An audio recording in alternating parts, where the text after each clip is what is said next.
Halo guys, bentar, saya mau kayak ini cepit rambut dulu. Ini punya ponakanku kayaknya, nggak tahu tadi nemu di jalan. Oke, halo semuanya. Jadi di video kali ini saya akan membuat sebuah video. Ya iyalah, ini kan video ya. Ya, jadi gini, ini adalah pertanyaan yang muncul di benak saya dan mungkin juga di benak teman-teman yang sedang kelaparan sekarang. Oke, jadi pertanyaan pertama adalah mengenai makanan pedas. Ini kenapa makanan pedas selalu identik dengan sesuatu yang berhubungan dengan setan. Contohnya misalkan ada bakso yang pedas, wah ada yang namanya bakso setan. Terus ada yang namanya pentol pedas, jadi pentol setan. Terus ada lagi mungkin ada nasi goreng yang pedas, namanya nasi goreng iblis. Entah kenapa sesuatu yang pedas itu selalu berhubungan dengan setan, padahal setan sendiri nggak suka pedas, ya kan? Teman-teman tahu sendiri kalau misalkan orang ngasih sesajen ke apa ya, bisa dibilang sesajen ke yang gitu-gituan lah, maksudnya ya sesajen lah, sesajen itu nggak ada yang namanya orang ngasih sesajen terus pakainya bakso pedas, itu kayaknya enggak gitu coy. Inilah yang membuat pertanyaan saya. Jadi apakah di alam sana, di alam setan itu mereka menanam cabai karena mereka suka pedas? Tentu saja tidak. Nah ini, tapi kenapa selalu dihubung-hubungkan dengan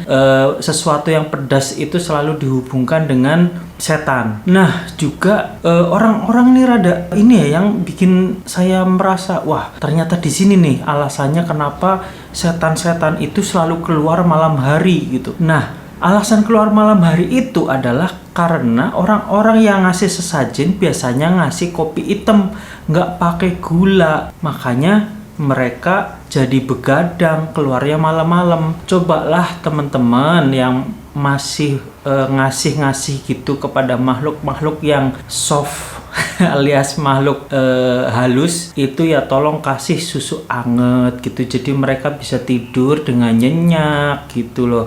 Jadi kalau mereka mau menghantui kita, mereka menghantui pada saat siang karena malamnya mereka itu tidur dengan pulas. Oke, masih ngomongin mengenai makanan ya. Nah itu kayak misalkan nama-nama makanan atau nama-nama warung yang biasanya pakai setan itu, mereka apakah setannya itu minta royalti atau enggak sih? Kalau minta royalti dibayarnya pakai apa? Pakai cabai kah? 1 kilo, 2 kilo gitu. Astagfirullah, panas juga ya ternyata ngomongin setan.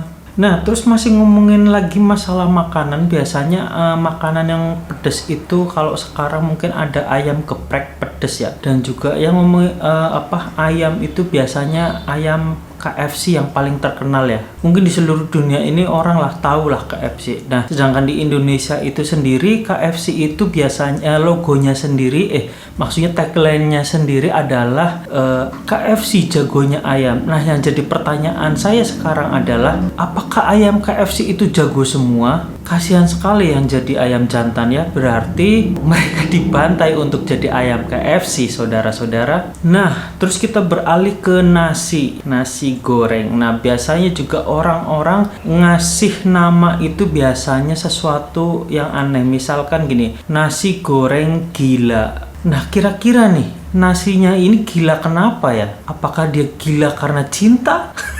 Nah juga ada yang namanya nasi goreng jumbo. Nah perasaan segede-gedenya nasi itu segini gitu loh, kok bisa di jumbo? Berarti kan satu nasinya segini gitu, jumbo gitu, gede banget. Kalau segede gini itu bukan nasi coy, itu singkong namanya. Nah terus saya juga ngerasa bingung nih, kenapa sih orang-orang Jepang itu suka makanan yang mentah-mentah gitu loh. Kayak apa ya, kalau nggak salah istilahnya namanya sashimi. Sashimi itu makanan mentah ya kan. Kemarin saya coba tuh makan sashimi tapi pakai ayam coy, nggak enak coy sama sekali. Tapi kenapa orang Jepang tuh pada suka makan makanan mentah? Padahal tuh sudahlah, seandainya yang saya makan itu bukan jeroannya ya, yang masih mentah. Terus lagi ada juga yang namanya es kelapa muda ya. Es kelapa muda itu kira-kira buat teman-teman itu waktu dia masih muda itu di SMA-nya di mana ya? Terus kira-kira sering tawuran atau enggak?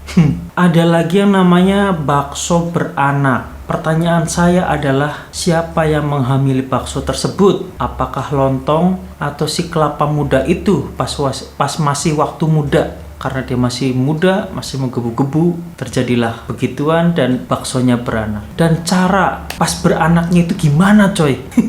Dan siapa nama anak-anak tersebut? Wah, susah sekali sepertinya ya jadi bakso ya. Mereka harus memikirkan nama dari anak-anak mereka. Nah, terkadang juga dari makanan ini kita bisa membuat perpecahan. Contohnya ya, kalau teman-teman tahu ada yang namanya perpecahan golongan di antara orang yang makan bubur. Yang pertama adalah tim bubur diaduk dan tim bubur tidak diaduk. Gitu aja jadi perpecahan coy. Bisa-bisa ini ada tawuran gara-gara masalah bubur. Nah, ini sedikit cerita terakhir kali. Jadi dulu tuh sempat dapet kayak semacam reward, bukan reward sih apa ya. Pokoknya ada hadiah. Aduh ya Allah panas. Dari perusahaan.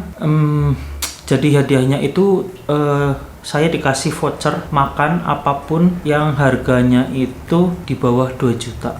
Saya mikir dong, aduh ya Allah, apa ya? Padahal saya biasa makan, ya Allah paling banter itu 30.000. Itu udah pakai telur sama ayam, itu udah, waduh, saya berasa tuh kayak membantai kaum ayam ya. Karena anaknya yang belum lahir sama ayamnya sudah saya makan. Nah saat itu kepikiran apa ya, makan apa ya. Oh ya, akhirnya saya makan daging aja, makan daging sapi. Saat itu saya makan daging sapi dengan harga 2 orang makan itu seharga 900.000 coy. Ya Allah, saat itu saya rasa menyesal sekali. Tapi ketika saya menyesal, saya juga merasa gimana ya, 900.000 cuman buat makan, tapi nggak apa-apa lah, itu dibayarin perusahaan. Nah, yang sekarang jadi permasalahan dan menjadi beban pikiran saya adalah ketika paginya saya mau beol, beol aja ya, mau pup, itu saya merasa nggak rela dan nggak ridho. Aduh, tapi saya harus keluarkan. Tapi gimana ya, 900.000 hanya untuk 1 malam, ya Allah.